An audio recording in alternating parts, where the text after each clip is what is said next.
ಕೌನ್ ಬನೇಗಾ ಮುಖ್ಯಮಂತ್ರಿ ವಿಶೇಷ ಕಾರ್ಯಕ್ರಮಕ್ಕೆ ಮತ್ತೊಮ್ಮೆ ಸ್ವಾಗತ. ನಾವು ಹೇಳ್ತಾ ಇದ್ವಿ 121 ಶಾಸಕ ಸ್ಥಾನದಲ್ಲಿ ಗೆದ್ದು ಕಾಂಗ್ರೆಸ್ ಅಧಿಕಾರಕ್ಕೆ ಬಂದಿದೆ.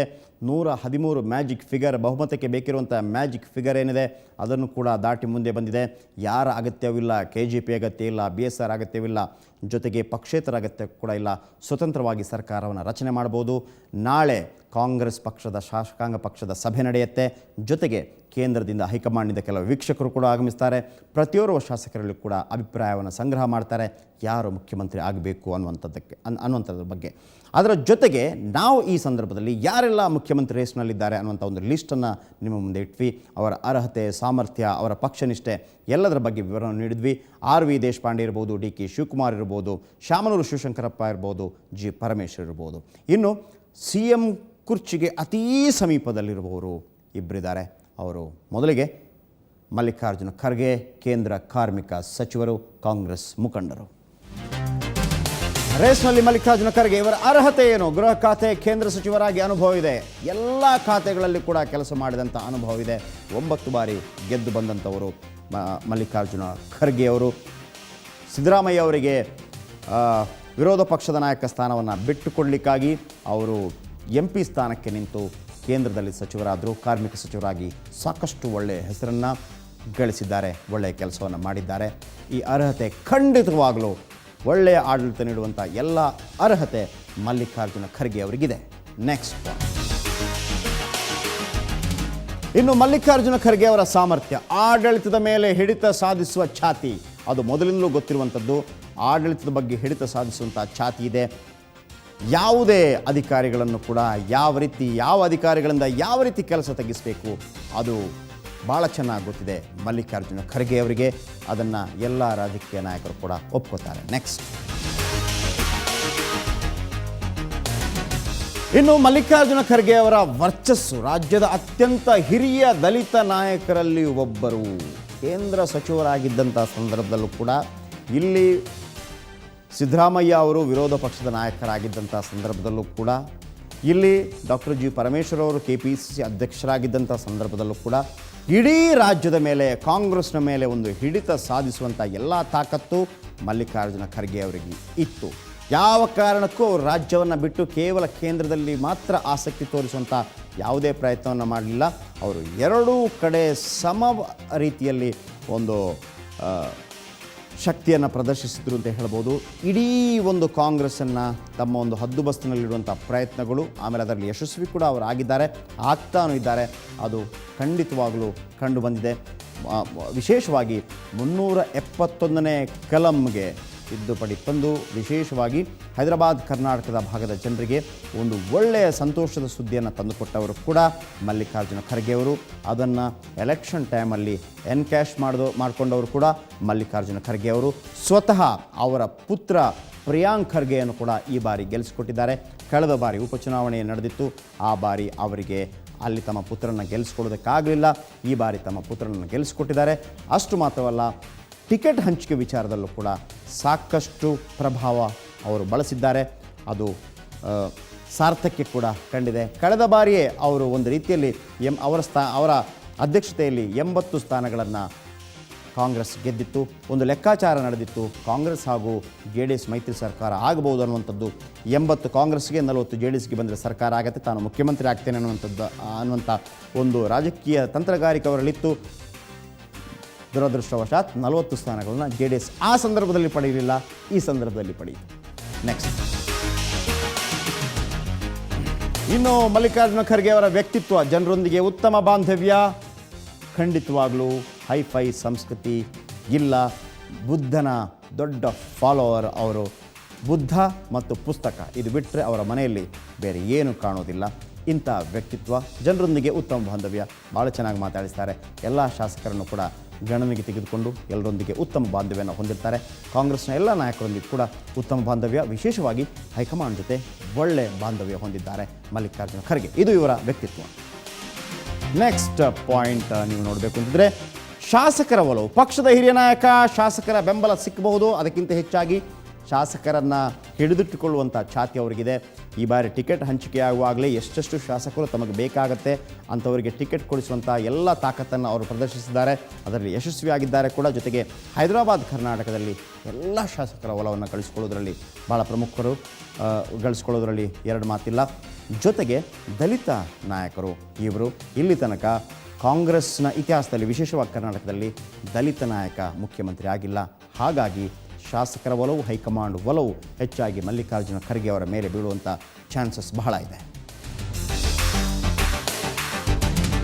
ಇನ್ನು ಮಲ್ಲಿಕಾರ್ಜುನ ಖರ್ಗೆ ಅವರ ಪಕ್ಷದ ಬಗ್ಗೆ ನಿಷ್ಠೆ ಪ್ರಶ್ನೆ ಮಾಡುವಂತೆ ಇಲ್ಲ. ಪಕ್ಷದ ಬಗ್ಗೆ ನಿಷ್ಠೆ ಪ್ರಶ್ನೆ ಮಾಡುವಂತೆ ಇಲ್ಲ. 40 ವರ್ಷಗಳಿಂದ ಪಕ್ಷದ ಬಗ್ಗೆ ಅವರು ತುಟಿಕ್ ಪಿಟಿಕ್ ಅಂತ ನೆಗೆಟಿವ್ ಆಗಿ ಮಾತಾಡಿದ್ದೇ ಇಲ್ಲ. ಆದರೆ ಒಂದು ಮಾತನ್ನು ನಾನು ಹೇಳಿದೆ, ರಾಹುಲ್ ಗಾಂಧಿ ಒಂದು ಮಾತನ್ನು ಹೇಳಿದರು, ಈ ಬಾರಿ ಕಾಂಗ್ರೆಸ್ನ ಆಂತರಿಕ ಪ್ರಜಾಪ್ರಭುತ್ವದ ರೀತಿಯಲ್ಲೇ ಈ ಬಾರಿ CM ಆಯ್ಕೆ ಆಗತ್ತೆ ಅನ್ನುವಂಥದ್ದು. ಹಾಗಿದ್ರೆ ಪ್ರಜಾಪ್ರಭುತ್ವದ ರೀತಿಯಲ್ಲಿ ಅಂತಂದರೆ ಶಾಸಕರು ಯಾವ ಶಾಸಕರನ್ನು ಆಯ್ಕೆ ಮಾಡ್ತಾರೆ ಅವರು ಮುಖ್ಯಮಂತ್ರಿ ಆಗ್ತಾರೆ ಅನ್ನುವಂಥದ್ದು. ಆದರೆ ಮಲ್ಲಿಕಾರ್ಜುನ ಖರ್ಗೆ ಈಗ ಸದ್ಯಕ್ಕೆ ಶಾಸಕರಲ್ಲ, ಅವರು ಮೆಂಬರ್ ಆಫ್ ಪಾರ್ಲಿಮೆಂಟ್, ಅವರು ಸಂಸದರು. ಅವರು ಕೇಂದ್ರದಲ್ಲಿ ಈಗಾಗಲೇ ಕಾರ್ಮಿಕ ಸಚಿವರಾಗಿ ಕಾರ್ಯನಿರ್ವಹಿಸ್ತಾ ಇದ್ದಾರೆ.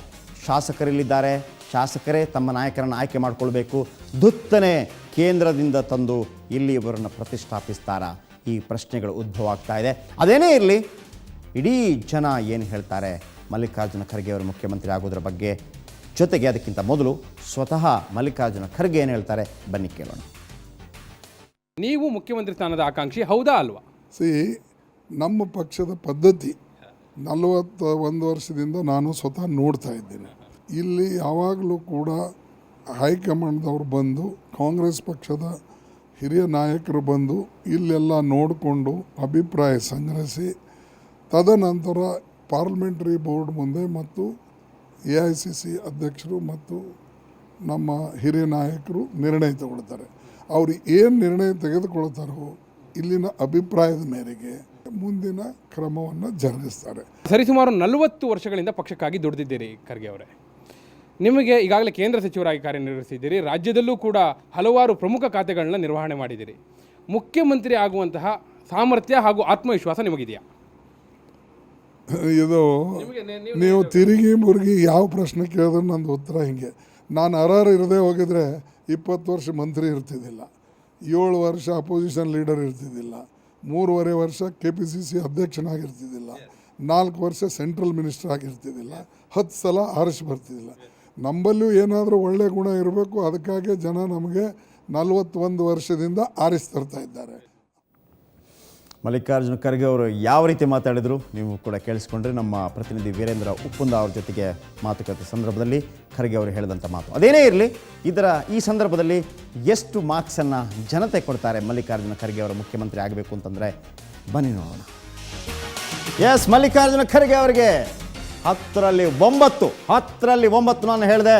ಮುಖ್ಯಮಂತ್ರಿ ಪಟ್ಟದ ಸಮೀಪವಿರುವ ಅಭ್ಯರ್ಥಿಗಳಲ್ಲಿ, ನಾಯಕರಲ್ಲಿ ಮಲ್ಲಿಕಾರ್ಜುನ ಖರ್ಗೆ ಅವರು ಕೂಡ ಒಬ್ಬರು ಅನ್ನುವಂಥದ್ದು. ಇವರಿಗೆ ನಾನು ಹೇಳೋ ಪ್ರಕಾರ ಯಾವುದಾದ್ರೂ ಒಂದು ನೆಗೆಟಿವ್ ಪಾಯಿಂಟ್ ಸದ್ಯಕ್ಕೇನಾದರೂ ಕಂಡು ಬಂದರೆ, ಪ್ರಜಾಪ್ರಭುತ್ವ ರೀತಿಯಲ್ಲಿ ಮುಖ್ಯಮಂತ್ರಿ ಆಗಬೇಕು ಅಂದರೆ ತಕ್ಷಣಕ್ಕೆ ಅವರು ಶಾಸಕರಲ್ಲ, ಕೇಂದ್ರದಲ್ಲಿ ಮಂತ್ರಿ ಆಗಿದ್ದಾರೆ, ಜೊತೆಗೆ ಅವರು ಸಂಸದರು, ಅವರನ್ನು ತಂದು ಕೂರಿಸ್ತಾರೆ. ಇದಕ್ಕೆ ಹೈಕಮಾಂಡ್ ಓಕೆ ಅಂತಂದರೆ ಯಾವುದೇ ಸಂಶಯವಿಲ್ಲ ಮಲ್ಲಿಕಾರ್ಜುನ ಖರ್ಗೆ ಮುಖ್ಯಮಂತ್ರಿ ಆಗೋದ್ರಲ್ಲಿ. ಓಕೆ, ನೆಕ್ಸ್ಟ್ ಪ್ರಬಲ ಅಭ್ಯರ್ಥಿ ಯಾರು ಅಂತ ನೋಡೋಣ.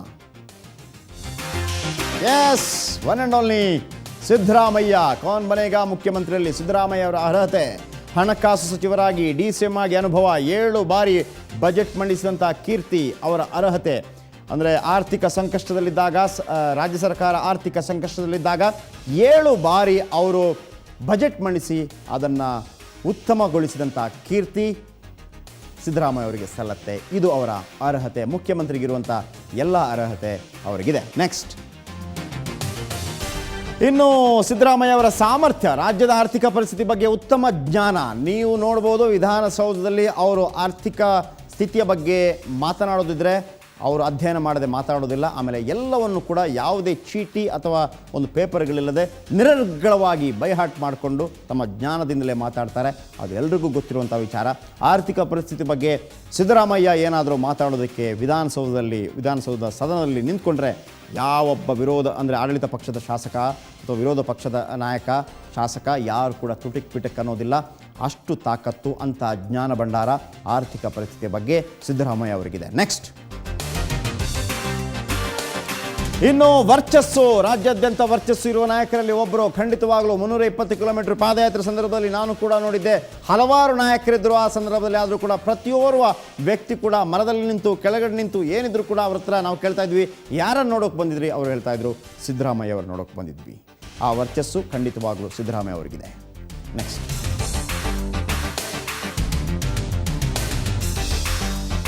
ಇನ್ನು ವ್ಯಕ್ತಿತ್ವ, ಮಾತು ಹೊರಟು, ಖಂಡಿತವಾಗ್ಲೂ ಮಾತು ಹೊರಟು ಮಾತಾಡೋದು ಒಂದು ರೀತಿಯಲ್ಲಿ ಇದೇ ರೀತಿ ಮಾತಾಡೋದಂಥದ್ದು. ಹೈಫೈ ಸಂಸ್ಕೃತಿ ಇಲ್ಲ. ಯಾವುದೇ ಕ್ಲಬ್ಗಳಿಗೆ ಹೋಗಬೇಕು ಅಂತಿದ್ರು, ಸೆಂಚುರಿ ಕ್ಲಬ್ನ ಬಗ್ಗೆ ಒಂದು ಗಲಾಟೆ ಆಗಿತ್ತು. ಅಲ್ಲಿಗೆ ಅವರು ಹೋಗಿದ್ರು, ಲುಂಗಿ ತೊಟ್ಕೊಂಡು ಹೋಗಿದ್ರು, ಚಪ್ಪಲಿ ಹಾಕ್ಕೊಂಡು ಹೋಗಿದ್ರು, ಅವರನ್ನು ಒಳಗಡೆ ಬಿಟ್ಟಿಲ್ಲ ಅನ್ನುವಂಥದ್ದು. ಆ ವಿಚಾರವನ್ನು ಅವರು ಹೇಳಿದರು, ಸದನದಲ್ಲೂ ಕೂಡ ಹೇಳಿದರು. ಸೊ ಹಾಗಾಗಿ ಹೈಫೈ ಸಂಸ್ಕೃತಿ ಇಲ್ಲ, ಮಾತು ಹೊರಟು. ಬಟ್ ಒಂದು ಸೂಟ್ ಅಥವಾ ಬ್ಲೇಸರ್ ಹಾಕ್ಕೊಳ್ಳೋದು ಕೂಡ ಬಹಳ ಅಪರೂಪ, ವಿದೇಶಕ್ಕೆ ಹಾರಿದಾಗ ಮಾತ್ರ. ಸೊ ಹಾಗಾಗಿ ಮಾತು ಹೊರಟು, ಹೈಫೈ ಸಂಸ್ಕೃತಿ ಇಲ್ಲ. ಮಾತು ಹೊರಟಾದರೂ ಕೂಡ ಭಾಳ ಹತ್ತಿರದಿಂದ ನಾವು ಗಮನಿಸಿದರೆ ಬಹಳ ಉತ್ತಮವಾಗಿ ಮಾತಾಡ್ತಾರೆ ಸಿದ್ದರಾಮಯ್ಯ. ನೆಕ್ಸ್ಟ್ ಪಾಯಿಂಟ್, ಸಿದ್ದರಾಮಯ್ಯ ಅವರ ಶಾಸಕರ ಒಲವು ಪಕ್ಷವನ್ನು ಮುನ್ನಡೆಸಿದ ಕಾರಣಕ್ಕೆ ಬೆಂಬಲ ಸಿಕ್ಬೋದು. ಖಂಡಿತವಾಗ್ಲೂ ಈ ಬಾರಿ ಇವರು ಕೂಡ ಟಿಕೆಟ್ ಹಂಚಿಕೆಯಲ್ಲಿ ಸಾಕಷ್ಟು ಶ್ರಮವಹಿಸಿದ್ದಾರೆ.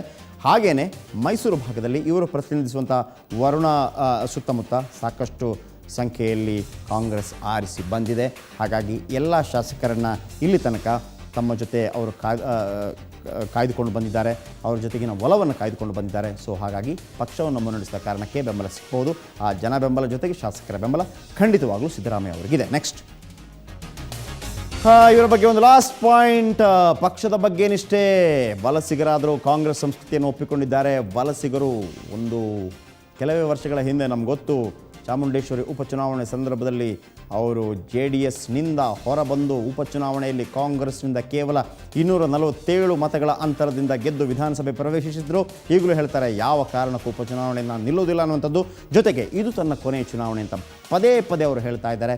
ಕಾಂಗ್ರೆಸ್ ಸಂಸ್ಕೃತಿಯನ್ನು ಬಹಳ ಬೇಗ ಒಪ್ಪಿಕೊಂಡ್ರು ಸಿದ್ದರಾಮಯ್ಯ. ಪಕ್ಷದ ಬಗ್ಗೆ ಇದು ನಿಷ್ಠೆ.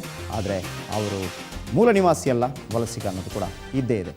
ಆದರೆ ಸ್ವತಃ ಸಿದ್ದರಾಮಯ್ಯನವರು ಅಂದರೆ ಮುಖ್ಯಮಂತ್ರಿ ಪಟ್ಟದ ಅತೀ ಸಮೀಪದಲ್ಲಿರುವಂಥ ಸಿದ್ದರಾಮಯ್ಯನವರು ಏನು ಹೇಳ್ತಾರೆ ಮುಖ್ಯಮಂತ್ರಿ ಆಗೋದ್ರ ಬಗ್ಗೆ ಕೇಳೋಣ.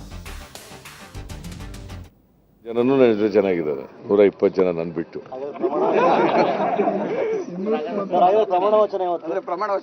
ಅದೆಲ್ಲ ಅವರು ಹೈಕಮಾಂಡ್ ತೀರ್ಮಾನ ಮಾಡಿದ ಮೇಲೆ ಅಲ್ವಾ, ಲೀಡರ್ ಮೊದಲು ಅವ್ರು ತೀರ್ಮಾನ ಮಾಡಿದ್ಮೇಲೆ ಆಮೇಲೆ ಯಾವತ್ತು ಪ್ರಮಾಣ ವಚನ ಅನ್ನೋದೆಲ್ಲ ತೀರ್ಮಾನ ಆಗ್ತದೆ.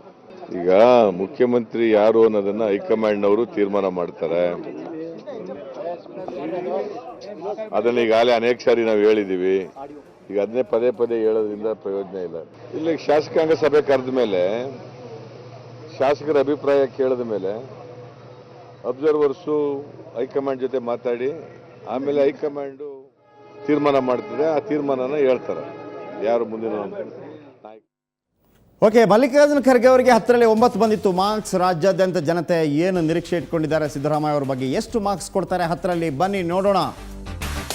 ಸಿದ್ದರಾಮಯ್ಯ ಅವ್ರ ಬಗ್ಗೆ ಕೂಡ 10ರಲ್ಲಿ 9. ನಾನು ಮೊದಲೇ ಹೇಳಿದೆ, 10ರಲ್ಲಿ 9 ಪಡೆದಂಥ ಇಬ್ಬರು ನಾಯಕರು, ಒಬ್ಬರು ಸಿದ್ದರಾಮಯ್ಯ, ಇನ್ನೊಬ್ಬರು ಮಲ್ಲಿಕಾರ್ಜುನ ಖರ್ಗೆ.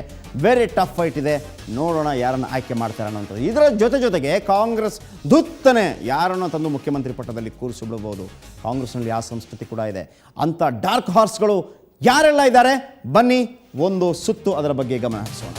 ವೀರಪ್ಪ ಮೊಯ್ಲಿ ಈ ಹಿಂದೆ ಮುಖ್ಯಮಂತ್ರಿಯಾಗಿ ಕಾರ್ಯನಿರ್ವಹಿಸಿದವರು, CT ಮೂಲಕ ಬಹಳ ಫೇಮಸ್ ಆದವರು. ಕೇಂದ್ರದಲ್ಲಿ ಈಗ ಕಾರ್ಪೊರೇಟ್ ಮಂತ್ರಿಯಾಗಿ ಕೆಲಸ ನಿರ್ವಹಿಸ್ತಾ ಇದ್ದಾರೆ. ಇವರ dark horse number 1 Veerappa Moily. Next dark horse HK Patil. ಈ ಬಾರಿ ಅವರು ವಿಧಾನಸಭೆ ಪ್ರವೇಶಿಸಿದ್ದಾರೆ.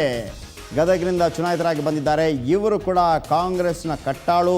ಹೈಕಮಾಂಡ್ಗೆ ಇವರ ಬಗ್ಗೆ ಅಪಾರವಾದಂಥ ಪ್ರೀತಿ ಇದೆ. ಇವರ ಸಾಮರ್ಥ್ಯದ ಬಗ್ಗೆ ಇವರು ಕೂಡ ಮುಖ್ಯಮಂತ್ರಿ ಆಗುವಂಥ ಎಲ್ಲ ಸಾಧ್ಯತೆಗಳಿದೆ. ನೆಕ್ಸ್ಟ್, ಓಕೆ, ಅಂಬರೀಷ್ ಅವರು ಕೂಡ ಒಂದು ವೇಳೆ ಮುಖ್ಯಮಂತ್ರಿ ಆಗುವಂಥ ಸಾಧ್ಯತೆ ಇರ್ಬೋದು. ನೆಕ್ಸ್ಟ್, ಆಸ್ಕರ್ ಫರ್ನಾಂಡಿಸ್ ಹಲವು ಬಾರಿ ಸಂಸದರಾಗಿದ್ದರು. ನಂತರ ಈಗ ಬಹಳ ಸಾಮೀಪ್ಯ, ಹೈಕಮಾಂಡ್ನ ಬಹಳ ಹತ್ತಿರ ಇರುವಂಥವರು. ಅವರು ಏನು ಮಾತಾಡಿದ್ರು ಕೂಡ ಅದು ಹೈಕಮಾಂಡ್ ಮಾತಾಡಿದ ಹಾಗೆ. ಸೊ ಆಸ್ಕರ್ ಫರ್ನಾಂಡಿಸ್ ಅವರು ಕೂಡ ಮುಖ್ಯಮಂತ್ರಿ ಆಗುವಂಥ ಎಲ್ಲ ಸಾಧ್ಯತೆ ಇದೆ ಡಾರ್ಕ್ ಹಾರ್ಸ್ ವಿಚಾರಕ್ಕೆ ಬಂದಾಗ. ಇನ್ನು ಜಾಫರ್ ಶರೀಫ್, ಹಿರಿಯ ನಾಯಕ ಜಾಫರ್ ಶರೀಫ್ ಹೆಬ್ಬಾಳದಲ್ಲಿ ಹೇಗೆ ತಮ್ಮ ಮೊಮ್ಮಗನಿಗೆ ಟಿಕೆಟ್ ಕೊಡಿಸಿದ್ರು, HM ರೇವಣ್ಣ ಹೇಗೆ ಮುನಿಸ್ಕೊಂಡ್ರು, ಆದರೂ ಕೂಡ ಜಾಫರ್ ಶರೀಫ್ ಅವರ ಮಾತಿಗೆ ಬೆಲೆ ಕೊಟ್ಟು ಅವರಿಗೆ ಟಿಕೆಟ್ ಕೊಟ್ಟಿತ್ತು. ಹೈಕಮಾಂಡ್ಗೆ ಇವರ ಬಗ್ಗೆ ಕೂಡ ಅಪಾರವಾದಂಥ ಗೌರವವಿದೆ. ಇವರು ಕೂಡ ಮುಖ್ಯಮಂತ್ರಿ ಆಗ್ಬೋದು. ಇನ್ನು ಕೊನೆಯದಾಗಿ ಮುನಿಯಪ್ಪ, ಈಗಲೂ ಕೂಡ ಕೇಂದ್ರ ರಾಜ್ಯ ರೈಲ್ವೆ ಸಚಿವ ಮುನಿಯಪ್ಪ ಅವರು ಕೂಡ ಮುಖ್ಯಮಂತ್ರಿ ಆಗುವಂಥ ಎಲ್ಲ ಸಾಧ್ಯತೆಗಳು ಇರ್ಬೋದು. ಕಾಂಗ್ರೆಸ್ ಒಂದು ವೇಳೆ ಡಾರ್ಕ್ ಹಾರ್ಸನ್ನು ತೋರಿಸೋದಿದ್ದರೆ ಅಥವಾ ಡಾರ್ಕ್ ಹಾರ್ಸನ್ನು ಮುಖ್ಯಮಂತ್ರಿ ಮಾಡೋದಿದ್ದರೆ. ನಾ ಎಂದಿಗೂ ಆ ಸ್ಥಾನಕ್ಕೆ ಬಯಸಿಲ್ಲ. ನಾನು ಆ ಸ್ಥಾನಕ್ಕೋಸ್ಕರ ಯಾವ ಒಂದು ಪ್ರಯತ್ನವೂ ಇಲ್ಲ. ನಾನು ಅದಕ್ಕೋಸ್ಕರ ಬಯಸುವುದೂ ಇಲ್ಲ. ನಾನು ಅಲ್ಲಿಗೆ ಬರುವುದೂ ಇಲ್ಲ. ನನಗೆ ಇಲ್ಲಿ ಬೇಕಾದಷ್ಟು ಕೆಲಸ ನಮ್ಮ ಕಾಂಗ್ರೆಸ್ ಅಧ್ಯಕ್ಷರು ಕೊಟ್ಟಿದ್ದಾರೆ. ಎಲ್ಲರೂ ಅರ್ಹತೆ ಇದ್ದವರೇ, ಎಲ್ಲರೂ ಪಕ್ಷಕ್ಕಾಗಿ ಸೇವೆ ಮಾಡಿದವರೇ. ಈಗ ನಾನೊಬ್ಬ ಹಿರಿಯ ಶಾಸಕನಾಗಿ 6 ಬಾರಿ ನಾನು ವಿಧಾನಸಭೆಯನ್ನು ಪ್ರವೇಶ ಮಾಡ್ತಿದ್ದೇನೆ. ಶಾಸಕನಾಗಿದ್ದೇನೆ ಮತ್ತು ವಿವಿಧ ಸಮಿತಿನಲ್ಲಿ ಕೆಲಸವನ್ನು ಮಾಡಿದ್ದೇನೆ, ಮಂತ್ರಿಯಾಗೂ ಕೂಡ ಇದ್ದೇನೆ. ಹಾಗಾಗಿ 9 ವರ್ಷ ಆದಮೇಲೆ ಇವತ್ತು ಸರ್ಕಾರ ಜನ ಆಶೀರ್ವಾದ ಮಾಡಿದ್ದಾರೆ. ಸರ್ಕಾರ ರಚನೆ ಆಗುವಂಥ ಸಂದರ್ಭದಲ್ಲಿ ನಾನು ಒಬ್ಬ ಯಾಕೆ ಆಕಾಂಕ್ಷಿ ಆಗಬಾರ್ದು ಅಂತಕ್ಕಂಥ ಹಿನ್ನೆಲೆಯಲ್ಲಿ ಅದನ್ನು ಮನವಿಯನ್ನು ಕೂಡ ಇವತ್ತು ಹೈಕಮಾಂಡ್ಗೆ ನಾನು ಮಾಡಿದ್ದೇನೆ. ಓಕೆ ವೀಕ್ಷಕರೇ, ಎಲ್ಲ ನೋಡಿದ್ರಿ ಕೌನ್ ಬನೇಗ ಮುಖ್ಯಮಂತ್ರಿ, ಯಾರೆಲ್ಲ ಪ್ರಬಲ ರೇಸಲ್ಲಿದ್ದಾರೆ, ಯಾರೆಲ್ಲ ಡಾರ್ಕ್ ಹಾರ್ಸ್ಗಳಾಗಿ ಹೊರಹೊಮ್ಮಬಹುದು ಅನ್ನುವಂಥದ್ದು. ನಾಳೆ ಕಾಂಗ್ರೆಸ್ ಶಾಸಕಾಂಗ ಪಕ್ಷದ ಸಭೆ ನಡೆಯಲಿಕ್ಕಿದೆ. ಹಾಗೇನೆ ಕಾಂಗ್ರೆಸ್ ಹೈಕಮಾಂಡ್ ಕೆಲವು ವೀಕ್ಷಕರನ್ನ ಕಳಿಸುತ್ತೆ. ಎಲ್ಲ 121 ಶಾಸಕರ ಅಭಿಪ್ರಾಯವನ್ನು ಸಂಗ್ರಹಿಸುತ್ತೆ. ನಂತರ ಅವರು ಹೋಗಿ ಹೈಕಮಾಂಡ್ ಹೇಳ್ತಾರೆ ಇವರು ಮುಖ್ಯಮಂತ್ರಿ ನಂತರ ಆಯ್ಕೆ ಆಗುತ್ತೆ. ನೋಡೋಣ ಯಾರಾಗ್ತಾರೆ ಮುಖ್ಯಮಂತ್ರಿ. ಇದು ಈ ಹೊತ್ತಿನ ವಿಶೇಷ ಕೌನ್ ಬನೇಗ ಮುಖ್ಯಮಂತ್ರಿ. ಇದೀಗ ನ್ಯೂಸ್ ಅವರ್ ಪ್ರಸಾರವಾಗುತ್ತೆ. ನೇರ ದಿಟ್ಟ ನಿರಂತರ ಸುದ್ದಿಗಾಗಿ ನೋಡ್ತಾ ಇರಿ ಸುವರ್ಣ ನ್ಯೂಸ್.